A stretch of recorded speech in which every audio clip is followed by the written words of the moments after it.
दिल्ली की जामा मस्जिद सिर्फ दिल्ली की ही नहीं बल्कि पूरे भारत की सबसे बड़ी मस्जिद है। इस वीडियो को देखने के बाद आपको मालूम होगा कि जामा मस्जिद की ज़मीन का मुंतखब कैसे किया गया, चुनाव कैसे किया गया और जामा मस्जिद की तामीर किस तरह से की गई।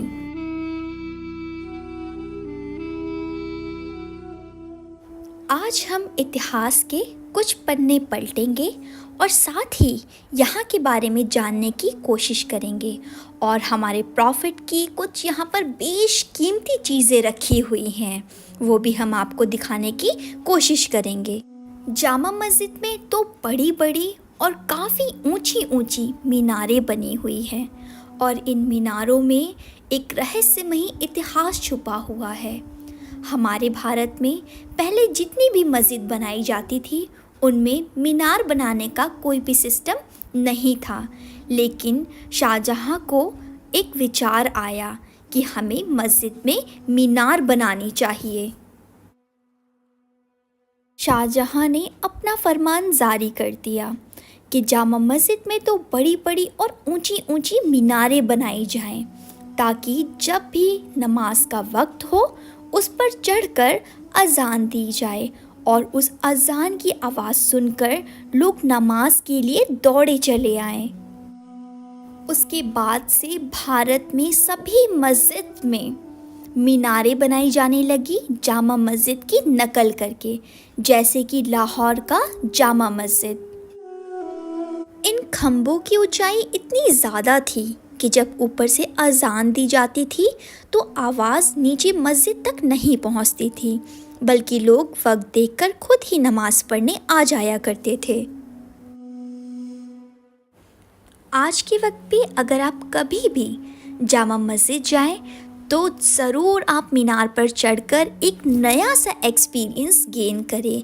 वाकई में जब आप ऊपर चढ़ेंगे तो वहाँ से आपको ऐसा महसूस होगा कि मानो पूरी दिल्ली दिख रही हो।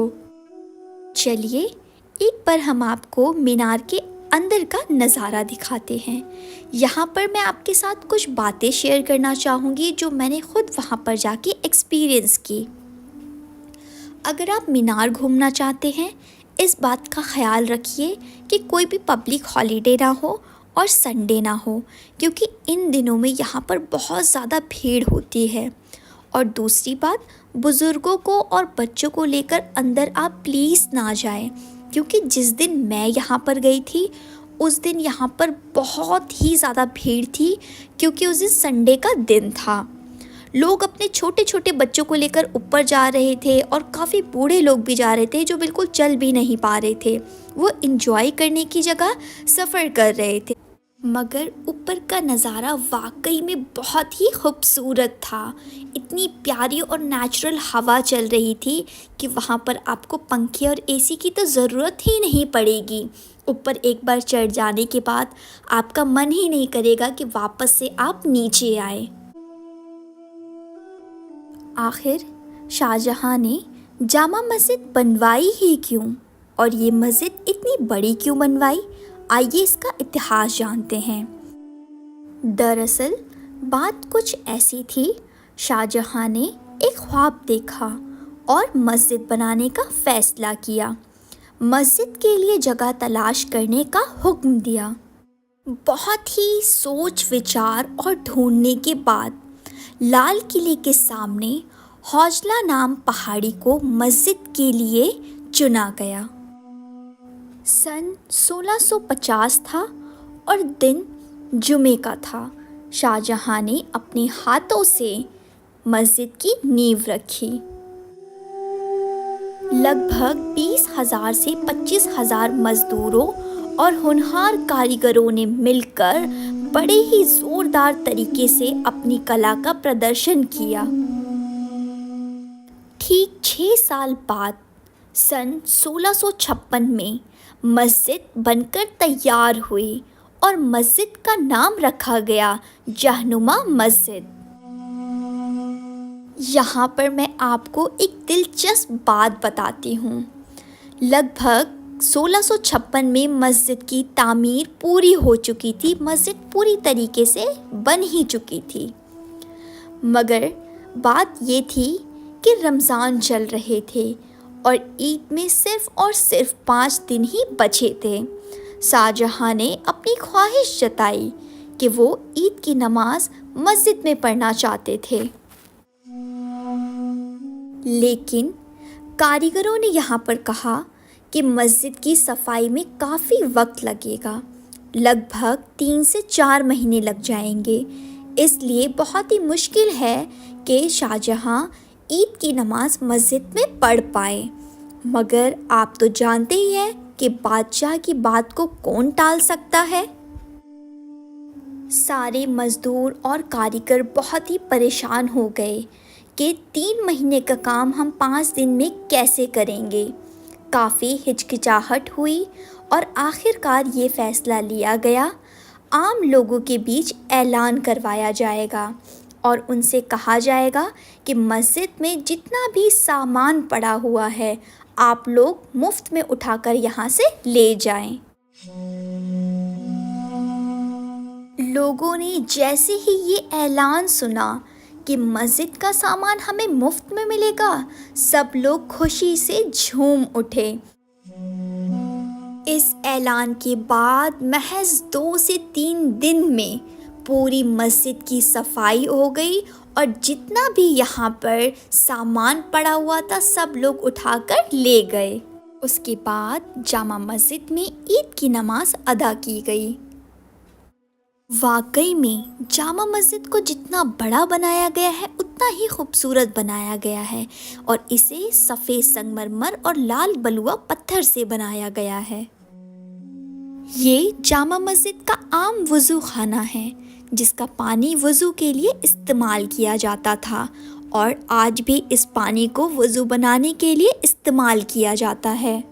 अभी के वक्त में इस पानी के साथ साथ और भी कई सारे वज़ू के पॉइंट्स बना दिए गए हैं जिसमें टैप सिस्टम है, आप आराम से नल खोलकर वज़ू बना सकते हैं। अब मैं आप लोगों को दरवाज़े नंबर 3 की तरफ लेकर चलती हूँ जिसे उत्तरी दरवाज़े के नाम से भी जाना जाता है। ये दरवाज़ा आम लोगों के लिए हमेशा खुला रहता है। जामा मस्जिद में जितने भी दरवाज़े बने हुए हैं उनमें से ये एक इकलौता दरवाज़ा है जिसका इस्तेमाल सबसे कम किया जाता है। ये जो आप सामने सफ़ेद रंग का कमरा देख रहे हैं वो शमशाद नाम की लकड़ी से बना है जिसे राउटी भी कहा जाता है और इसके अंदर हमारे प्यारी नबी की कुछ बेशकीमती चीज़ें रखी हुई हैं।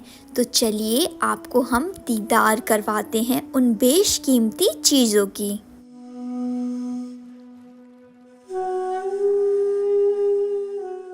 हज़रत अली के हाथों से लिखा हुआ यहाँ पर एक पारा रखा हुआ है जो कि बिना ज़ेर ज़बर के लिखा है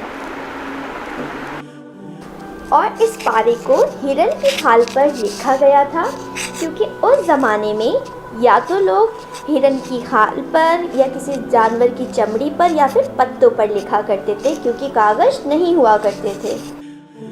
और यहाँ पर आधा कुरान भी मौजूद है जो हज़रत हसन ने अपने हाथों से लिखा था और यहाँ पर एक पूरा कुरान है जो कि हज़रत हुसैन ने अपने मुबारक हाथों से लिखा था और इस पर 12 इमामों की मोहर लगाई गई। यहाँ पर जो आप देख रहे हैं ये हमारे हुजूर की दाढ़ी का मुबारक बाल है।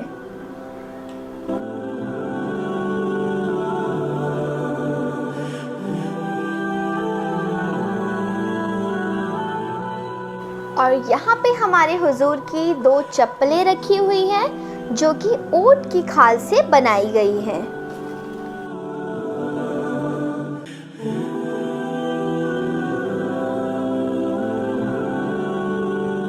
और अब मैं आपको जामा मस्जिद से ही लाल किले का दीदार करवाती हूँ। जामा मस्जिद और लाल किला दोनों मॉन्यूमेंट बहुत ही पास है। आप जामा मस्जिद की छत से लाल किला और लाल किले की छत से जामा मस्जिद देख सकते हैं। अब मैं यहाँ पर आपको एक इंटरेस्टिंग बात बताती हूँ। पुराने वक्त में लाल किला और जामा मस्जिद के बीच में जितनी भी जगह थी वहाँ पर कुशल कारीगर और सुनार रहा करते थे और अब वो जगह ऊंची ऊंची बिल्डिंगों से भर गई है और अब यहाँ पर हर तरह के लोग रहते हैं। और अब हम आ गए हैं गेट नंबर 2 पर। इस दरवाज़े को पूर्वी दरवाज़ा भी कहा जाता है। ये शाही दरवाज़े के नाम से बहुत ही फेमस है, जिसमें केवल शाही लोगों को ही एंट्री करने को मिलती थी, राजा और उनके परिवार और उनके ख़ास सदस्य। इस दरवाज़े को शाही लोगों के लिए ही खोला जाता था, मगर ये पूरे साल में हर जुमे को आम लोगों के लिए खोल दिया जाता था और साल में 2 बार, एक बार ईद के दिन और एक बार बकरा ईद के दिन इस दरवाज़े को आम लोगों के लिए खोलते थे। पूर्वी गेट से ही मीना बाज़ार जाने का रास्ता था। यहाँ से नीचे उतरते ही मीना बाज़ार यहीं से शुरू हो जाएगा और पहले के ज़माने में इन्हीं सीढ़ियों पर बाज़ार लगता था। अगर आप इन स्लैब्स को देखेंगे तो ये बहुत ही चौड़ी हुआ करती थी और आज भी वो मीना बाज़ार यहाँ पर ज़िंदा है और यहीं पर वो बाज़ार लगता है। अगर आप दिल्ली आए तो जामा मस्जिद देखने एक बार ज़रूर आएं, क्योंकि ये बहुत ही खूबसूरत है और साथ ही साथ ये हमारे इंडिया की सबसे बड़ी मस्जिद भी है। यहाँ की हर एक चीज़ खूबसूरत है। Bye, thank you so much for watching.